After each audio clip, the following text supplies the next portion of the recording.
Okay, good morning, everyone.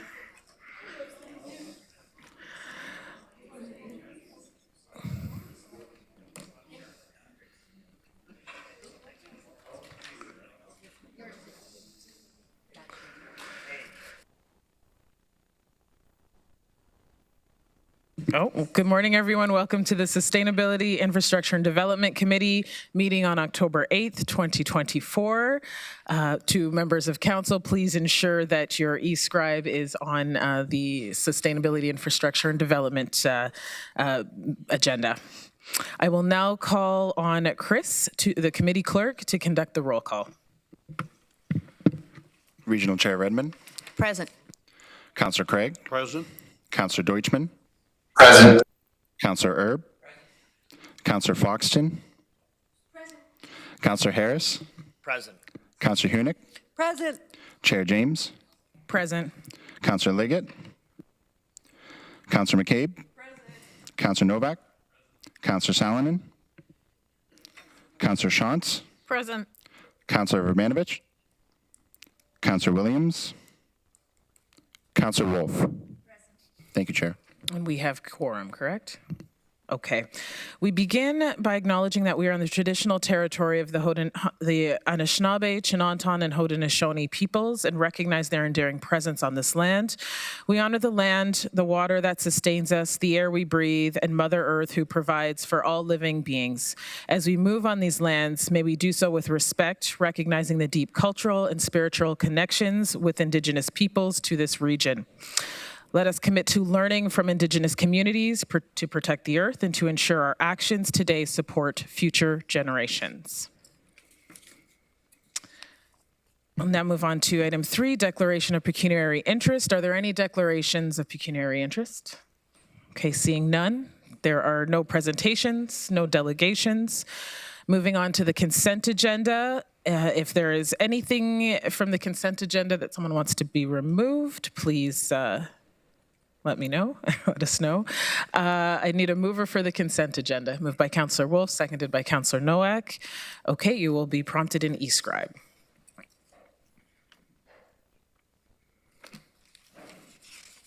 Chair, my computer's worked on my IT, but I'm in favor. Perfect, okay.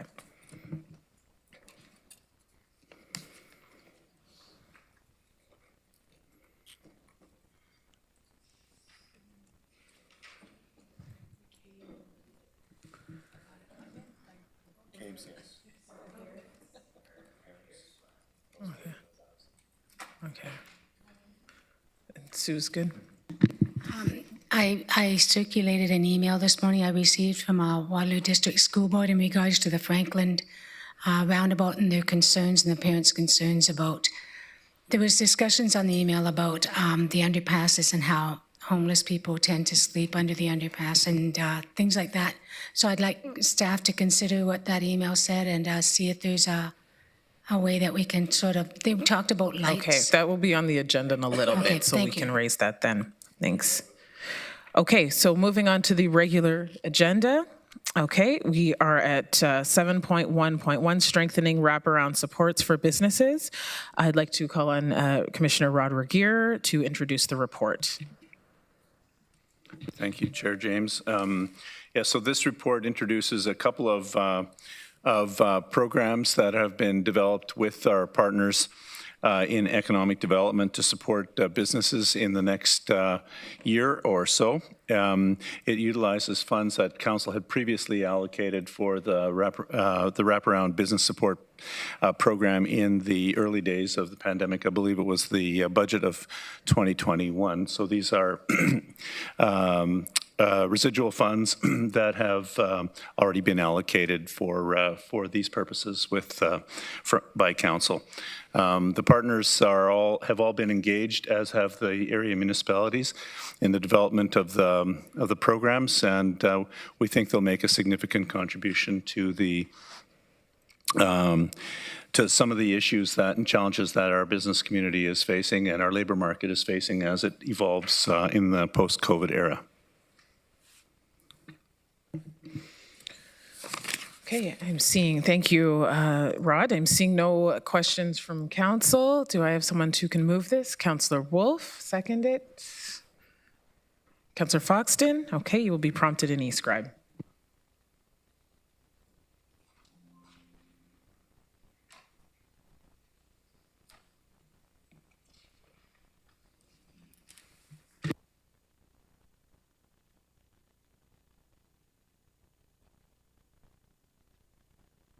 Okay, that is carried. Moving along, we are now at 7.2.1. Yes, GRT Interim Vehicle Acquisition Strategy. So I would like to call upon Doug Spooner to introduce the staff presentation. Through you, Chair, and thank you. We've actually got a presentation today that will cover both the items 721 and 722. I'll introduce Neil Malcolm, Acting Director of Transit Services for Grand River Transit, who's going to cover both of those topics. Thank you. Good morning. Thank you, Commissioner Spooner, and through you, Chair James. Happy today to provide an update on our electric bus pilot and our future GRT Transit vehicle acquisition strategy for review and approval today. Next slide, please. So those that were on committee in 2020 will probably remember a report that came forward in May 2020 talking about the next steps in vehicle acquisition, and 3 key recommendations were approved out of that report. The first one was that GRT would undertake an electric bus pilot, so we'd procure 11 fully electric vehicles, and we'd put them through a pilot, which is happening right now, to understand their capacity, their ability, their range, our electric buses. Would they fit into our current fleet? How many would we procure over the coming years? So really was to develop a review of their potential and see where they'd fit into our vehicle acquisition strategy. There are 2 key pieces of that report in May 2020 were that, at that point going forward, and since 2019 actually, we would no longer purchase only diesel vehicles, we would purchase hybrid vehicles, and that's what we've been doing for the last number of years. The majority of our current fleet is still diesel buses. We have over 300 vehicles in the conventional bus fleet. We're not talking about mobility or Ion LRVs, just the conventional 40-foot buses. But we have had a growing percentage of our fleet, which is hybrid. And as I mentioned, we have 11 fully electric vehicles in the fleet. But those were the key recommendations that were approved by Council back in 2020. No longer purchasing diesel-only vehicles and focusing on hybrids as an interim vehicle acquisition strategy until we could do the electric bus pilot and really understand where electric buses would fit into the future here in the region of Waterloo. Next slide. So as I mentioned, we already have the e-bus pilot is currently underway. Really the purpose of the pilot is to understand the opportunities and challenges of integrating fully electric vehicles into our current fleet. And as of fall 2024, we've moved it to a Route 7 dedicated pilot. So the pilot launched earlier this year. Some will remember the launch at the Northfield Garage, where we deployed the first fully electric vehicle in our fleet. The pilot right now is focusing on Route 7, which is one of the main lines within the region, focuses on up and down King Street in Kitchener and Waterloo. And really, it's an opportunity for the electric vehicles we have in service to see how they perform, understand their operational capacity, their range, get some feedback from the public on, they're pretty quiet, so we've had some pretty positive feedback about the vehicles. Just really, how do they work within our fleet? And what we've had to do really to make that happen is, electric bus has a certain range, so we make sure that it goes out, another operator takes over and continues with that vehicle. But with the electric bus, it has differences in how long it can drive before it has to go back to the garage to charge. So we're really trying, through the pilot phase, get an understanding of the vehicle's capacity and range. All that said, they do reduce our fleet emissions. And there's a note there on the slide about, by doing this with the electric bus pilot, we've reduced our emissions approximately 700 tons annually. So it has a significant impact. So we're really excited about the potential they do present. Next slide, please. A little bit more on the preliminary findings. So as I mentioned, it's an 11 fully electric bus pilot. There's been a number of challenges with procurement. So we ordered these buses in 2022. Today, there's 7 of them on the road right now. We expect to have all 11 before the end of the year, but there's been procurement delays, manufacturing delays. Through the pandemic, there's been supply chain challenges that have really delayed the delivery of these 11 electric buses to our garage. So we haven't had the full opportunity we hoped for 2 years ago to really run them through a longer pilot, through a full winter, which we haven't done yet. Last winter was pretty mild, if you remember, and we only had them on the road starting in February, really. So we haven't had a full winter with them in service. climate and cold weather will impact range, as does ridership and how heavy the vehicles are. We've done some preliminary surveying of our customers and the community. As I mentioned before, they've been well received. People like them. They're very quiet. They're good vehicles. And when we put them out there, they've been reliable. So we'll put them out on an AM or PM run, so they're only out for a few hours, then they come back to the garage, and they've done pretty well. So I'd say overall, in terms of reliability, they've proven themselves reliable for the amount of work that we're asking them to do. But the biggest thing we found is the range. So right now, we only deploy them for roughly 200 kilometers, and then they have to come back to the garage and charge. Whereas a fully diesel or a hybrid bus can go out at 5 in the morning, drive all day, just changing operators at key locations where they're relieved, and that vehicle comes back to the garage at night, is refueled and sent back out the next day. So there's a real difference in terms of the amount of, I'll say, work one diesel or a hybrid bus can do versus an electric bus. It's significant. And what we've had to do to make it work on the Route 7 pilot is say, instead of having the electric bus go out and stay out there all day, at some point it has to come back to the garage. That means the driver has to go out of service and take a bus back to the garage where it can go and charge for 2 or 3 hours to get its charge again, and then go out again for a PM peak piece of work. So it's very different than how we schedule and use our resources, operators and vehicles. It's less efficient, really, in terms of maximizing the potential of the operator and the vehicle. And the other big piece that I'll mention is the garage. So right now we have charging only at the new Northfield garage, and that just opened 2 years ago. So there's capacity issues in terms of the total number of chargers we currently have and the capacity of charging at any garage. So right now Northfield has some charging capacity. We can add a little bit more, but not a lot. And our other garage at Strasbourg Road and the Cambridge garage are not yet ready for electric vehicles, and we need charging infrastructure at those locations and the capacity coming into the garage to make sure we can actually deploy 200 buses every morning that have enough charge to do the amount of work we ask them to do the next day. Next slide, please. So what does this really mean is that today we don't believe it's possible to meet our current service level needs and our next few years' service level needs with electric buses. They're not quite there yet, really. So, they're improving. Every day there's probably new battery technology, range increases, charging times decrease. But we'd say to replace our entire fleet of 300 plus vehicles with fully electric is not possible today in a one-to-one replacement. Right now we're working on the 2025 to 2030 business plan, and it really envisions a number of service expansions, pending budget and council approvals, that we're going to add more service to the community that it's looking for. And we need the vehicles, a reliable fleet of conventional buses that can deliver on this service level. And a really good news story is we've had record ridership last year, and we anticipate record ridership again this year. So the community is taking transit in record numbers, and we need the vehicles to support the level of service we have today and going forward. And also the other big piece of this is the Transform WR climate action goals. And transit is a key contributor to reducing emissions, but also getting people out of their cars and taking transit, which has a huge impact on the community emissions. So transit is it's on another slide, but it's a unique, we're in a unique position to really help the region achieve its climate action goals. Next slide, please. So what are we going to do now? Basically one of the reports before you with a recommendation is that let's look at all vehicle options again, diesel, hybrid, and electric.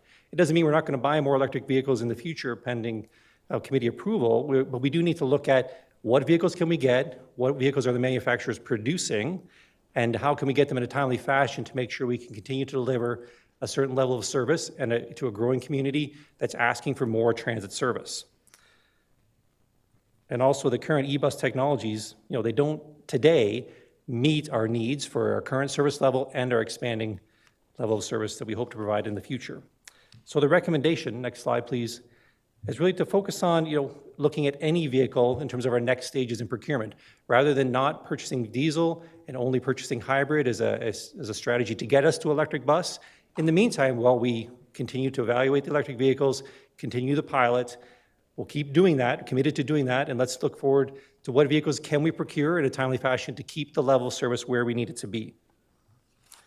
And finally, I'll just finish, and I mentioned it already, transit, Grand River Transit is really well positioned to help with climate action, right? Getting more people out of their cars, taking transit, lowers community emissions in a very significant way, and we're here to help support the community as we try and meet our climate action goals, transition to more people using bus routes, active transportation.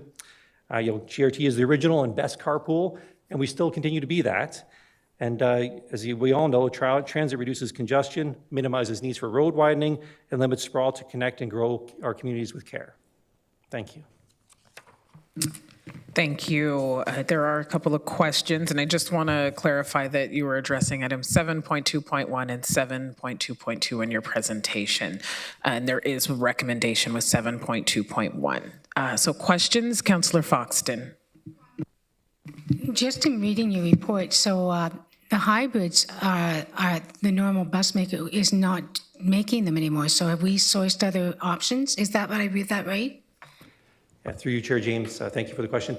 So our current procurement is with one vendor. There's two major bus suppliers in the Canadian market, New Flyer and Nova, and currently we've been procuring Nova Bus. Now, we've got an order in with Nova now for an additional number of hybrid vehicles to be delivered early in 25. So we are getting more, but really they've said going forward, they're no longer offering hybrid or long-term diesel buses. That manufacturer is focusing on the electric bus market. They're out of Quebec. They've got some major orders out of the Quebec market. That's their focus. They're going to spend the next few years retooling their assembly lines and setting up for electric bus only. The other major manufacturer is still producing hybrids and diesels at this time. At some point in the future, they may turn to the industry and say, we're no longer doing that as well. That's not yet the case, but we know through our procurement team, we want to go out and look at what options are there to get the vehicles we require. Well, it was an excellent report, Neil. Very well done. Thank you. Thank you, Councillor Shantz. Thank you. I do have a question, but Councillor Hunick asked me to click my button. Okay, Councillor Hunick, go ahead. Well, you can ask yours first if you would like, Sandy. Okay. Do we know what the savings, the carbon savings are for hybrid buses versus electric buses? Yeah, through you, Chair James. We've always said over the years that deploying the hybrid buses save approximately 20% of emissions compared to a regular diesel bus. So hybrids do provide a significant level of emissions reductions. And we're really the bridging technology we wanted to deploy for the next number of years to get us to electric vehicles. And a second question, if I could you just address hydrogen as a source? Because I've had different conversations around that. Through you, Chair James, and yeah, it's a great question. Hydrogen is, I don't want to call it a wild card, but it's a new and emerging technology or a fuel to propulsion or a propulsion system for transit vehicles. Currently in the transit industry, there's only a couple systems that are really trying hydrogen, really piloting hydrogen as a propulsion technology. It has a lot of potential, I think, but right now you need to be in a location where you have easy or close access to a source because the cost of transporting the hydrogen to our site or getting it here is really putting it out of scope right now. But 5-10 years from now, I do think it will continue to emerge as a possible leading technology in terms of propulsion for transit vehicles. Not quite there yet, but we continue to watch the industry closely and see how that develops as an exciting potential there. Thank you, Chair, and thank you, Neil, for the excellent report. Like Councillor Foxton, I was concerned that the hybrid buses are no longer in production by Anova, but I think you've answered my question in that we can still get them from another supplier. Is that correct? Through you, Chair James, yeah, that's a great question. At this time, yes. We believe we can procure hybrid buses through a different supplier. So what we're asking for is to go out back to the market and say, who can supply this type of vehicles for us for the next few years, and then look to procure those in the next stage. Okay. But we do want to look at all, diesel, hybrid, and eventually fully electric. So we just don't want to take anything off the table in terms of our procurement strategy. Awesome. And so I was concerned that Northfield was primarily geared toward hybrid buses, but what I also heard you say is that we're getting ready to have more electric buses as well, if that's correct. Yeah, through you, Chair James. Yeah, Northfield isn't necessarily geared towards hybrid. Like hybrid doesn't require chargers or anything in the garage. So right now we can put hybrid buses at any of our garages, and we do want to continue to procure hybrid vehicles going forward. Northfield is the only garage we currently have that has chargers for the fully electric buses. Okay. So right now we only deploy electric buses from Northfield. They serve Kitchener-Waterloo. And then at some point, we'd want to expand the electric capacity at different garages as well. Very helpful. Thank you. Thank you. Councillor McCabe. Thank you very much.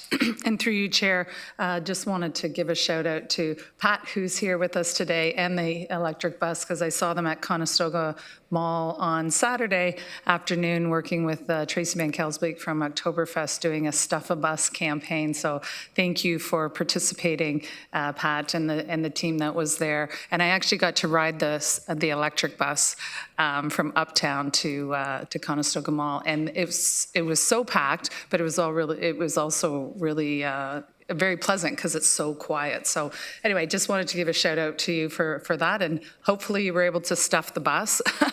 But my question, just to pick up on your last comments, Neil, when approximately, do we have a timeline for when approximately the other facilities, the other GRT facilities will install charging capacity? Through you, Chair James, Mayor, we don't have a timeline per se. So right now we know that the electric bus pilot only operates out of Northfield.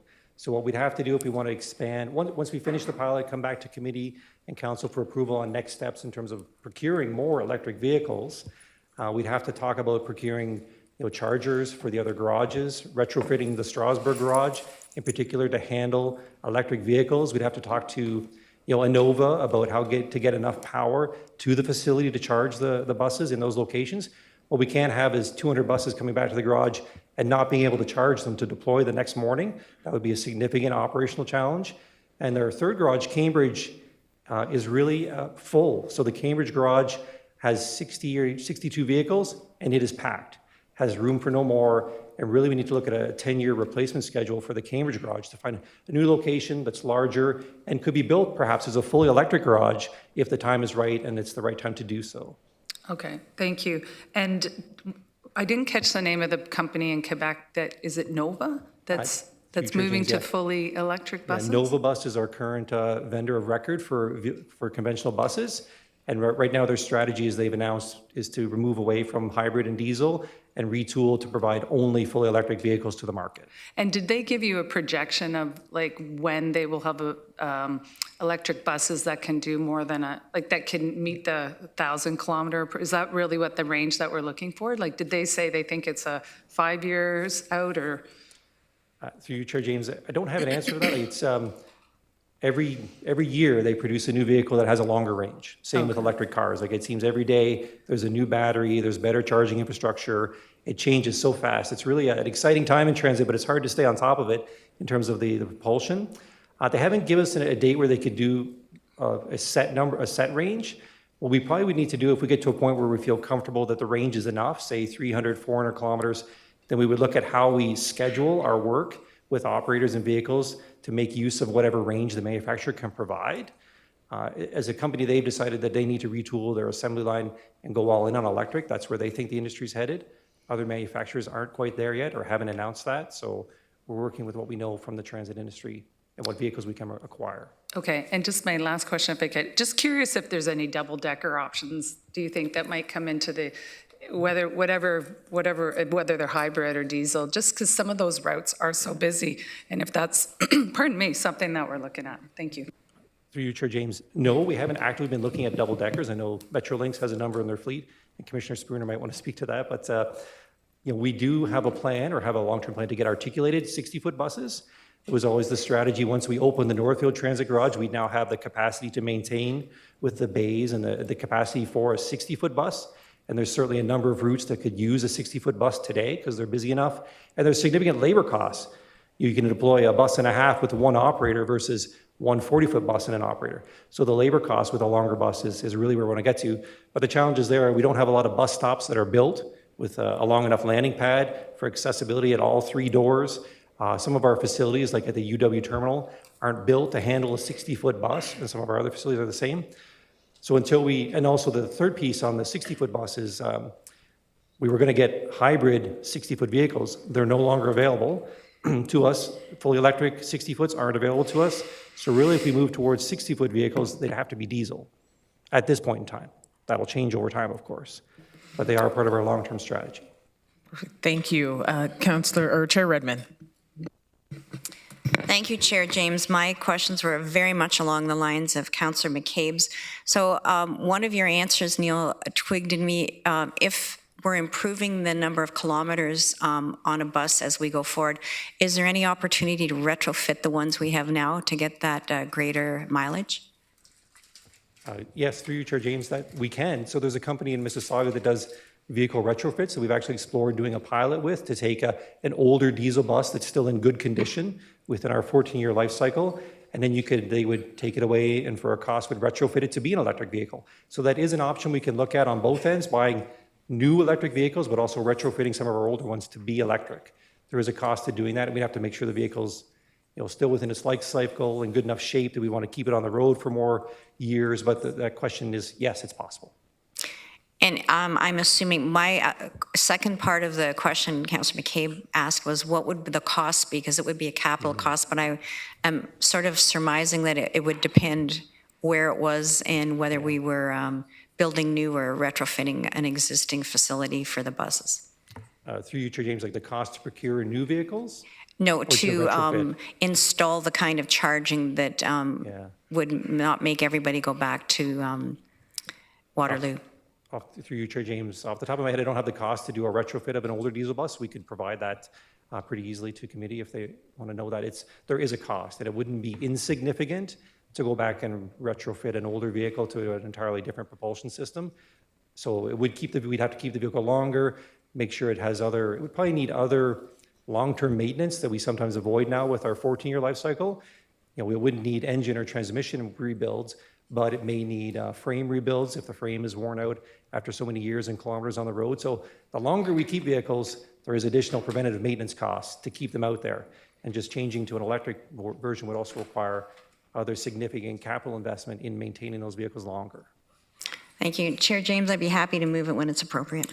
Perfect. Do I have a seconder for that? Councillor Foxton. Okay, I have one more speaker. Councillor Wolf. Through you, Madam Chair. Thank you for the presentation. My question was along the line of when Cambridge would see electric buses.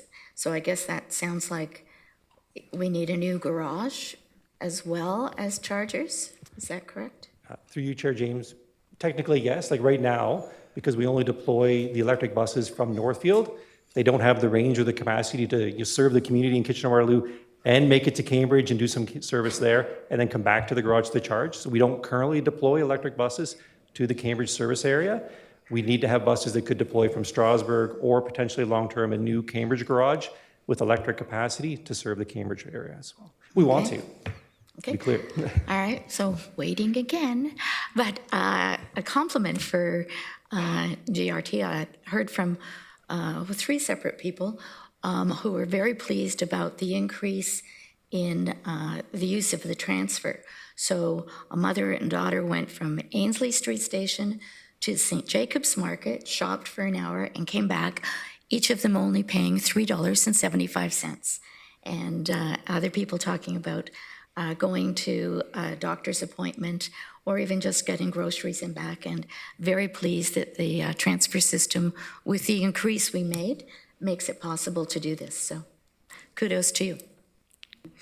Thank you. Just one question for you, Neil, before you go. In terms of electric buses and where we are nationally, globally, are there any systems that you're aware of that have a fully electric system operating? To you, Chair James. No, not fully. Within Canada, there are a number of agencies that are at different stages in their journey to electrification. So some, like the TTC, are further ahead. They've invested heavily in charging infrastructure, working with Power On to get the capacity at their garages. So some agencies are ahead of us. Some agencies, smaller to mid-range agencies, aren't looking at electric at all. And they're probably in more of a challenging position than we are in terms of they can't afford to go electric and they're not ready for it. So they need to continue to procure diesel and hybrid options. So I'd say we're in the middle of the pack in terms of our progression towards electric, piloting, testing them out, but we're certainly not at the front at this point in time. Okay, thank you. Okay, the motion or the recommendation is moved and seconded. You'll be prompted in eScribe.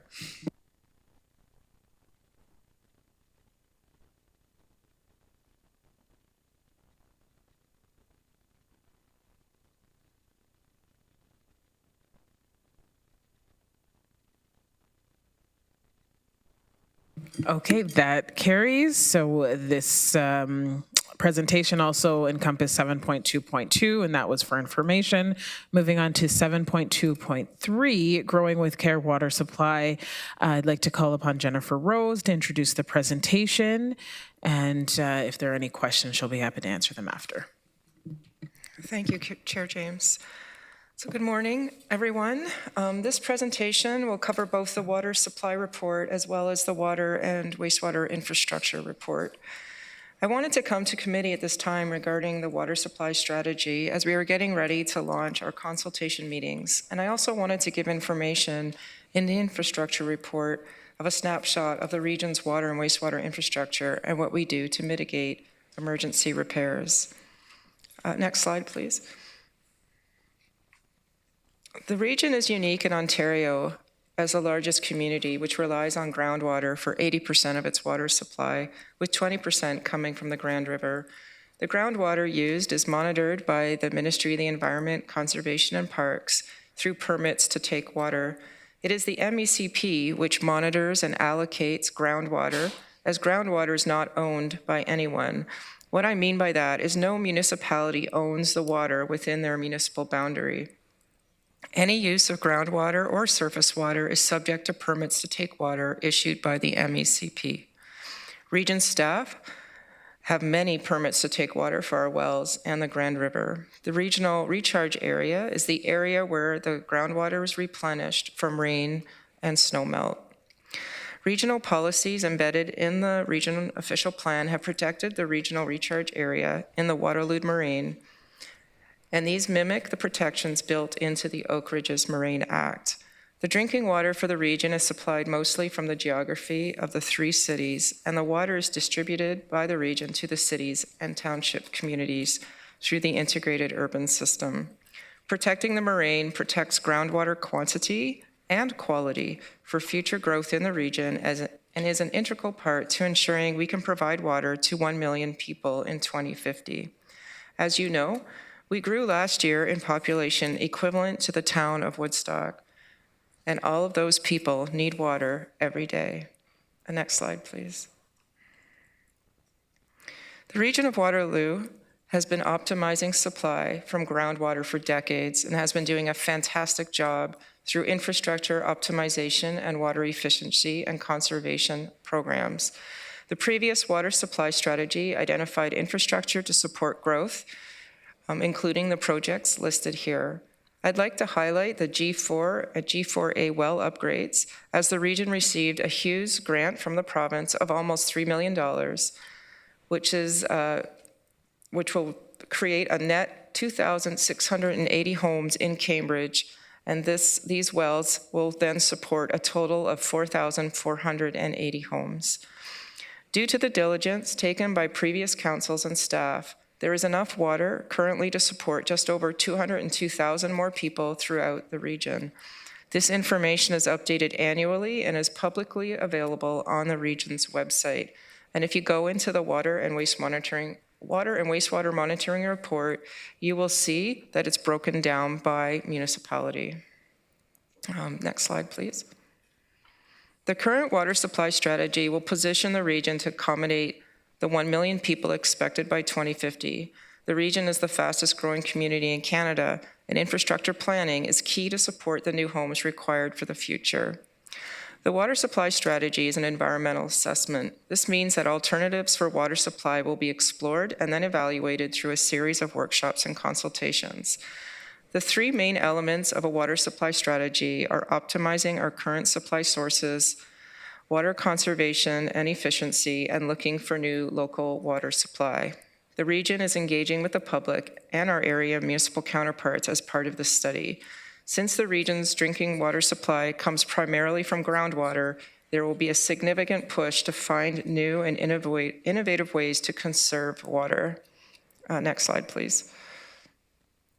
I'd like to switch now to the second report, which discusses our existing water and wastewater infrastructure.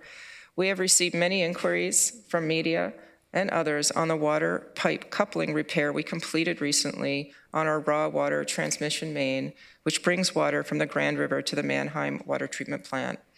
There's been an increased interest in water infrastructure, likely because of the main breaks in Calgary and Montreal. As part of our routine work, we inspect our infrastructure to find deficiencies and use this information to inform the asset management plan, which then prioritizes when infrastructure needs to be replaced. And this informs the capital plan. Sometimes when we do inspections, we find infrastructure which needs to be remediated right away, and this forms part of our annual renewal work. And that is what happened in this case. Next slide, please. The coupling that we replaced was along a roadway and may have experienced advanced deterioration due to road salt.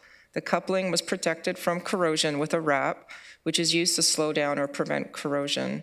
The wrap on this coupling had to withstand road salt and failed quicker than expected. The coupling was heavily corroded, and we knew we needed a repair right away, as we didn't want to wait for it to fail and then be working in an emergency situation. While the team was working on the plan to fix the coupling, we also had staff doing simultaneous inspection on other infrastructure on the pipe to see if anything else also needed to be replaced. The region's communications and emergency management teams were working with the area municipality teams, and region operations updated their counterparts in the area municipalities twice a day throughout the repair. The repair was completed ahead of schedule due to the diligent planning of Director Mary McNeil and her team. From the time of identification of the issue to the restoration of the full water supply to Mannheim was only 9 days. This is a testament to the incredibly talented and knowledgeable professional engineering, hydrogeologists, and water operations staff who worked to resolve the problem. As part of the continuous improvement mindset of water operation, which is embedded in our water quality management policy, Director McNeil reached out to her counterparts to elicit feedback, and will be developing an SOP for comment with the area municipalities to improve our response. I would like to congratulate the Water and Wastewater Services team on this very well-planned and coordinated approach, which resulted in avoiding a large water main break. And if you look at this slide here, I just wanted to point out the graph where there's a dip, and this shows the water conservation that we required of the community in order to do this repair, and it's a significant dip. And we'd like to thank the area municipalities for turning off water at splash pads and not washing buses and other things that are not buses, that would be us, not washing other equipment and vehicles as we looked at, making sure that we had water for fire suppression throughout the repair. Thank you. Thank you.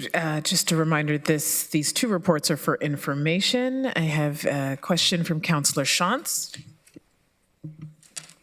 It's for Councillor Hunick, and I do have a question after she's done. You go first. Councillor Hunick, go ahead. Thank you, Chair James, and sorry that my computer is still out of commission. It's coming soon. Thank you, Commissioner Rose, for the excellent report. I know that salt on roads is really, really bad for the environment. And I know that snow on roads is bad for cars, and snow on sidewalks is bad for people using mobility devices. And when I say bad, I mean truly an obstacle. And so I'm wondering if you know of any revolutionary research, or if you could bring back some info on other things we could be doing other than salt and sand to remove snow from the sidewalks and roads without causing such negative impacts. Yes, through the chair to Councillor Hunick, that's actually something we're going to focus on we are looking at salt management with respect to winter maintenance currently, but we're going to put a real focus on that in 2026. There are different groups like Landscape Ontario who are pushing for different ways of treating snow and ice on roads. We are working with area municipalities to limit the amount of salt that they use through winter maintenance, and we do also have options for businesses to contact us to look at ways they can reduce salt in front of their businesses and within their complexes. So at the region, for instance, we close walkways in the winter so we don't have to use salt on them. And we try to do a number of pilots as well to see the amount of salt that is actually required.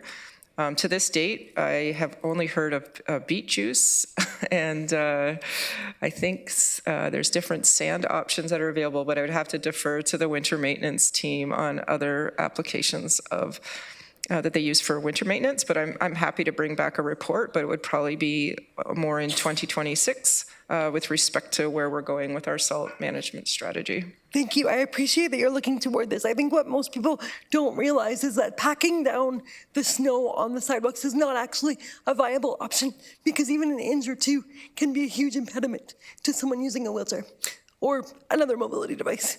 Thanks. Councillor Shantz. Thank you. Excuse me, to Commissioner Rose. I think I heard you say the current water supply would support an increase in population of about 202,000. I didn't hear a corresponding for the wastewater. Yeah, so through the chair to Councillor Shantz, it's a very good question. As you know,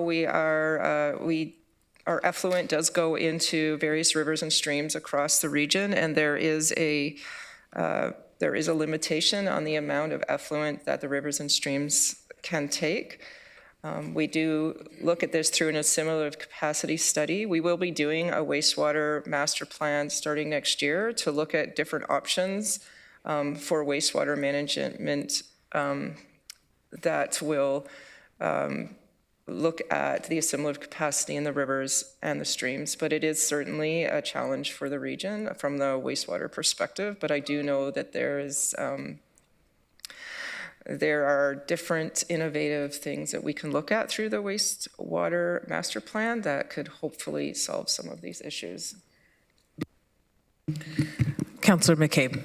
Thank you very much. Thanks for the reports, Commissioner Rose, and to your staff. I do like your comment about no one municipality owns the water. I think that's really important for us to keep in mind, because there are a few things I was thinking about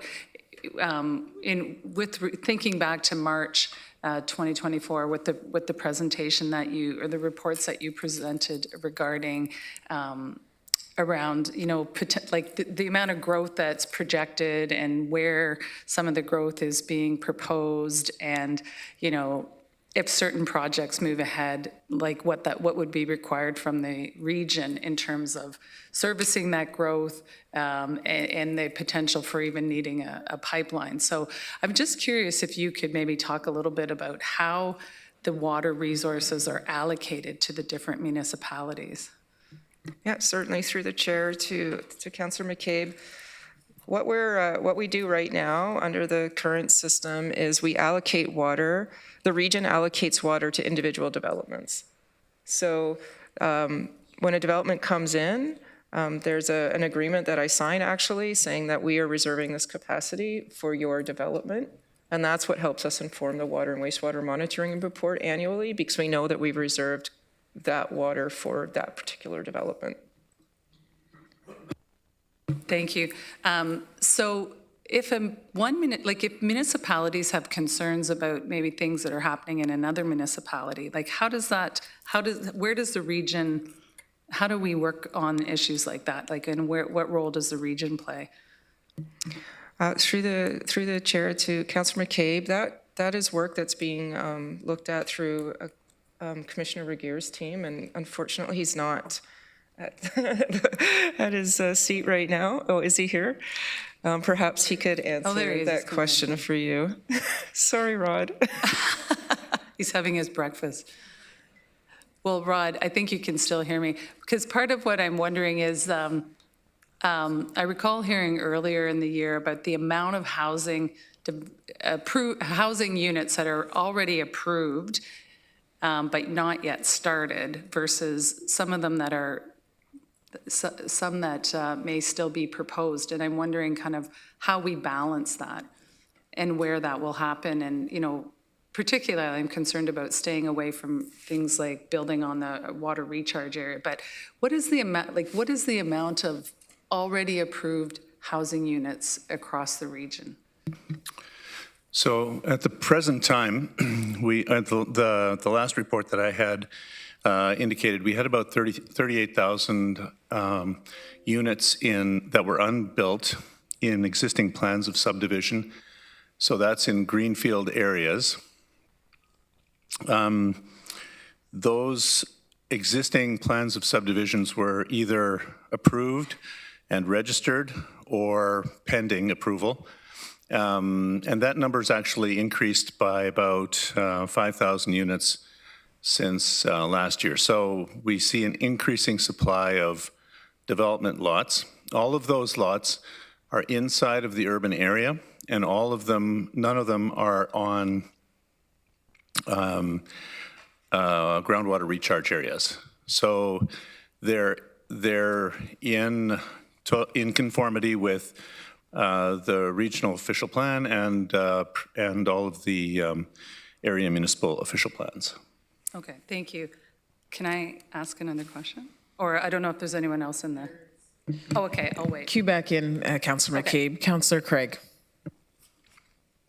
Well, thank you, Madam Chair. Just a couple, in terms of the security of the water supply in a troubled world, can you sort of talk about the security that we have in terms of safeguarding water? And I think the second question, maybe I missed it earlier, is around treatment plants for sewage. How are we in terms of keeping up with demands? So through the chair to Councillor Craig, that first question is a big question. Well, I realize that.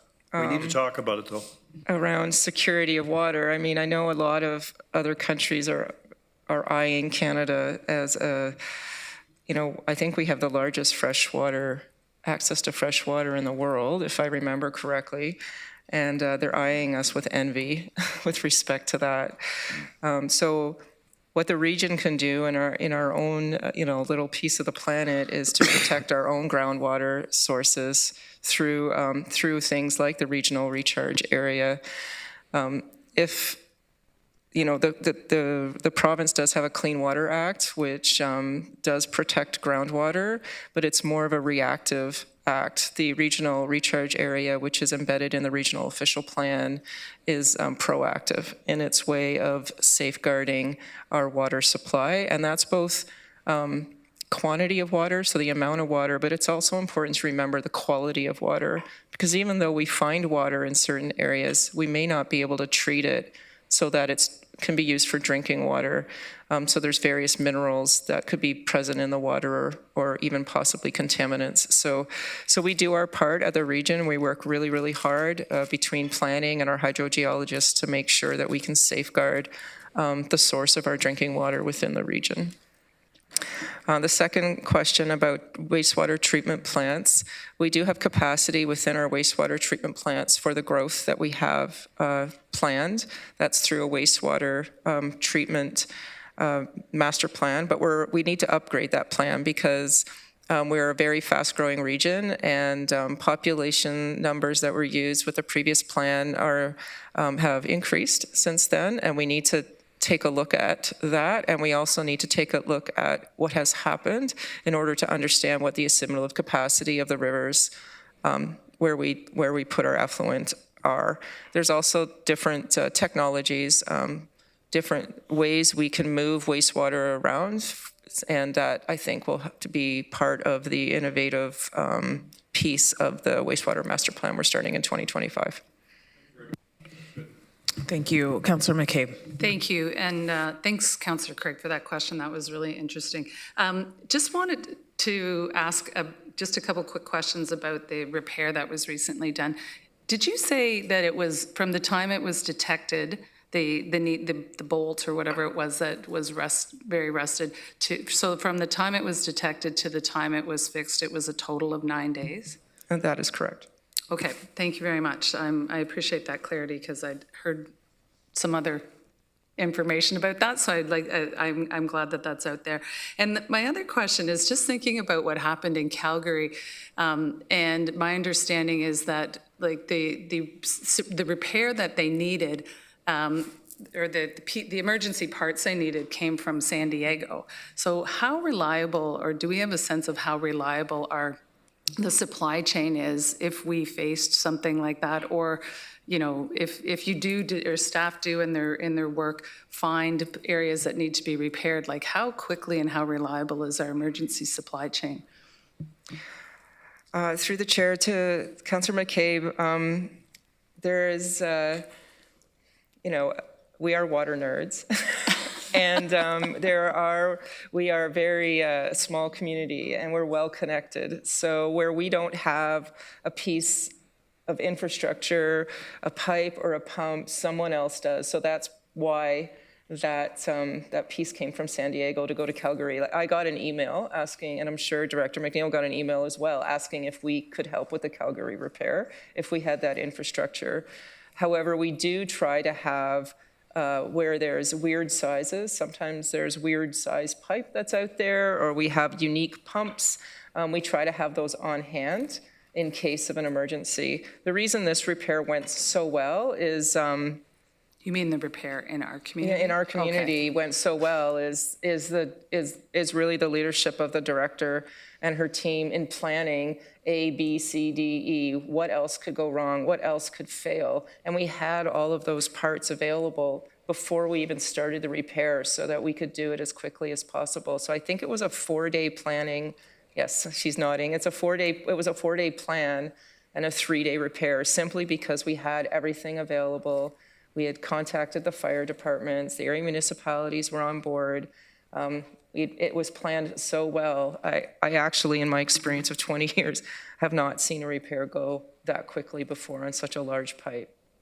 Okay, that's really reassuring. And just quickly to return to my questions about the amount of housing developments, because you said 38,000 plus 5,000. But I know the city of Waterloo in it has approximately 24,000 at some point in the pipeline. So I'm just, is the 38,000 ones that the permits are pulled for? No, through you, Chair James, the 38,000 that I was referring to are entirely greenfield. It does not include any of the reurbanization work that's underway across the region. So that would be quite a bit in excess of the 35,000 or 38,000 that I referred to earlier. Okay, thank you for that. So I mean, thinking of those numbers, like the growth targets that we need to hit and the housing acceleration targets and the targets that the province has set for us, is it fair to say that we could reach those targets within the countryside line? Certainly. Okay, thank you very much. Thank you. I see no further questions. Commissioner Rose, thank you for this. And again, kudos to the team for your work repairing this pipe before it could have been, a catastrophe. Okay, moving on to, that is it for our reports for today. Item 8.1, the Council Committee tracking list. Councillor Foxton, you did mention something early at the start of this meeting. Did you want to speak to that now? The correspondence? If I may, just the concerns on that letter that I sent to all of council and staff that I got from the trustee. And if they could look at some of those things, they were concerned about lighting in the tunnel at the Franklin, Saginaw area. The crosswalks they thought was a little bit too close to the roundabout, and if they could be moved further away from the roundabout, because they're right, as a car's coming out of the roundabout, there shouldn't be a crosswalk right there. Should be a little bit further back, in my opinion, but staff know those measurements. But if they could look at some of the suggestions and ideas there, I guess a lot of parents and that are upset and the board, but so maybe communicating a little bit more with the school board and whatever, and acknowledging that the letter's received and that the issues are being looked into. I'd appreciate that. Thank you. Thank you. Okay. Good. Other business. There's a few in the queue here. Oh, sorry, Councillor Liggett. Please go ahead. Thank you. On that same matter that Sue was addressing, are we going to address it further as the motion and then I speak then or now? Speak now. Okay, so I have been in correspondence with staff just this morning on this. I have concerns with the way the diagrams are done. They only go so far. They don't show what happens on the city streets that connect into this. It's very short-sighted as far as these diagrams go. Where the coming onto Elgin Street North there, the exit from the mall is also right there, and it's already very extremely dangerous. And I wish it had been part of the report and part of the drawings, because we have sat with residents who have concerns and had brought up these concerns previously, and I'm sure they probably brought it up at the public meetings. I think that this is something we need to be talking about, not later on down the road and put this on the shoulders of a municipality, since it's a city street, because once the region has implemented something like this, then we're stuck with the repercussions, which we can't deal with because of the design that has been done for that particular roundabout. It's an extremely dangerous area. It's not just this mall, which has an exit coming out of it. It will also be the Tim Hortons Mall. So I'm not happy with the fact that this whole report only focuses on the roundabout area when the city exits are just a few meters away. Okay, I just want to confirm with staff on this, because I know we approved this recommendation earlier today. There's some information that has come through. Staff will be able to, I'm not sure who I'm looking at here. Okay. Report back to council, or at least provide some information and acknowledge the letter that came in today as this progresses. I think right now it was just the preliminary alternative design. Is there any other councillors who want to speak to this? Okay, Councillor McCabe, I see you in the queue, but I'm just going to, Councillor Craig, go ahead. Oh, thank you very much. Since the introduction of roundabouts in the region, and particularly on Franklin, there's always been the concern about the number of roundabouts and also pedestrian movement in the roundabouts, particularly at the school situation. What I'm hearing, I was at the public meeting. It was certainly attended by a large number of people, not all enthusiastic about different aspects that Mayor Liggett and Councillor Foxton have brought up. And I think we really have to reflect on the crosswalks and the tunnel that's being suggested with regards to public safety, issues like that. And we have to bring in, if I may suggest, the separate school board trustees in a particular meeting to address them in terms of what we're trying to do, because that certainly hasn't gone over very well with some of the members. So I'm just laying that out, that there needs to be more discussion. This is a very complex, difficult area to deal with, and to deal with all aspects of it. And certainly, I think staff have tried earnestly to come up with a number of solutions or a particular solution, but it needs refinement, and it needs to have public refinement, and so that people understand exactly why. Not everyone's going to be happy, but the point being that we must make the effort to go back to talk to the trustees, and I would suggest another public meeting if there's any refinements. Thank you. Okay, thank you. And just to confirm, I'm reading the report. So regional staff, consultants, city councilors, St. Benedict High School staff, school board staff, student transportation staff, Cambridge Accessibility Committee, persons with the low to no vision community, local neighborhood association groups, school parent groups were all consulted. Commissioner Rose, do you want to speak to the trustees and any communication you had? Yes, to the chair. We have been speaking with the trustees and in the school board, as well as the school board staff. We can hold another PIC if that is desired by the community. I know that this is a very difficult intersection. I live in Cambridge and have driven through this many, many times. There are a lot of challenges at that intersection with the students crossing the road to get into the plaza across Franklin and to get into the plaza across Saginaw. It's the busiest intersection in Cambridge. I know of the difficulty of getting out of both of those plazas. We are committed to working with city staff and everyone in the community to make this as balanced an approach as possible. As Councillor Craig mentioned, not everyone's going to be happy with the solution, but we're trying to find the safest and best solution for that intersection at this time.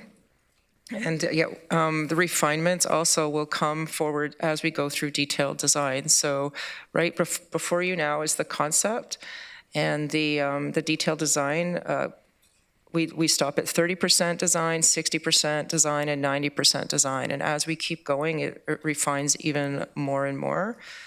If it's the wish of this council, we can bring back the design as we're working through the process so that you can see how we're managing other traffic issues in the area as identified by city staff and others.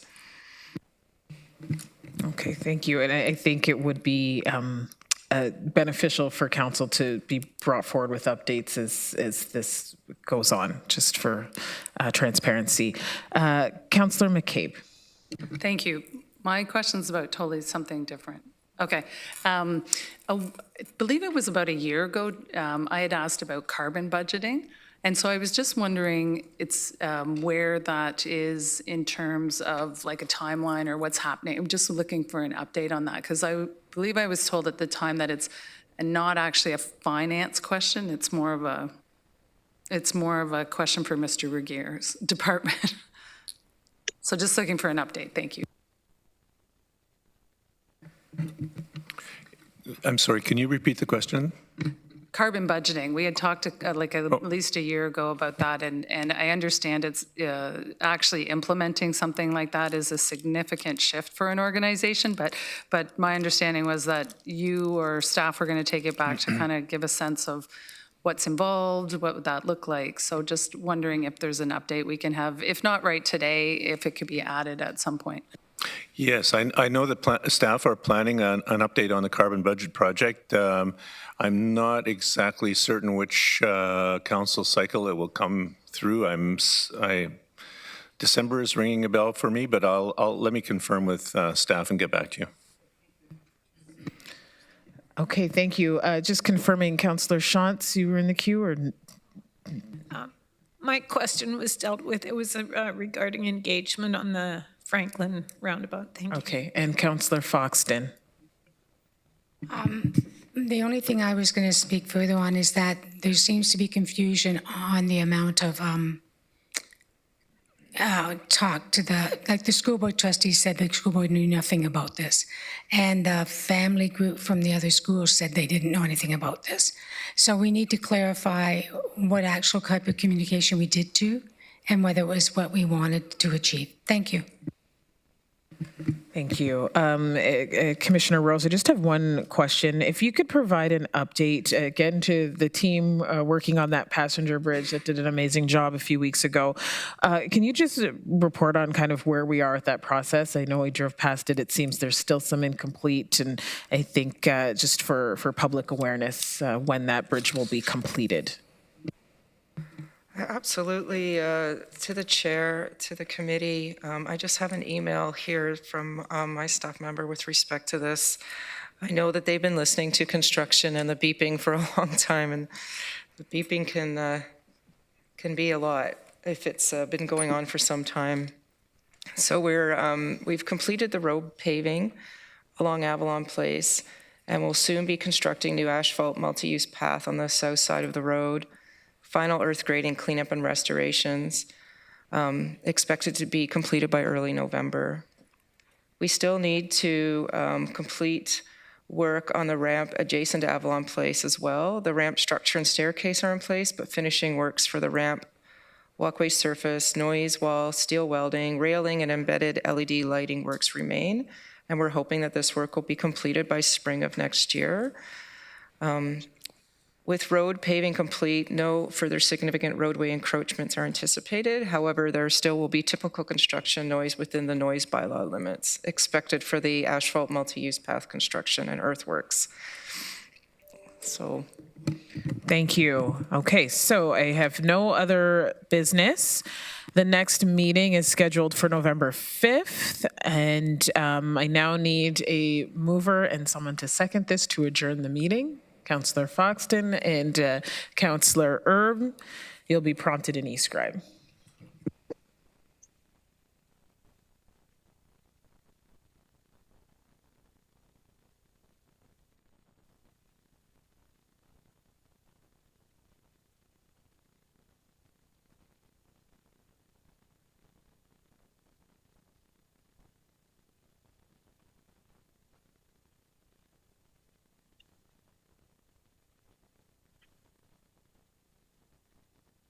Okay, that's carried. Meeting's adjourned.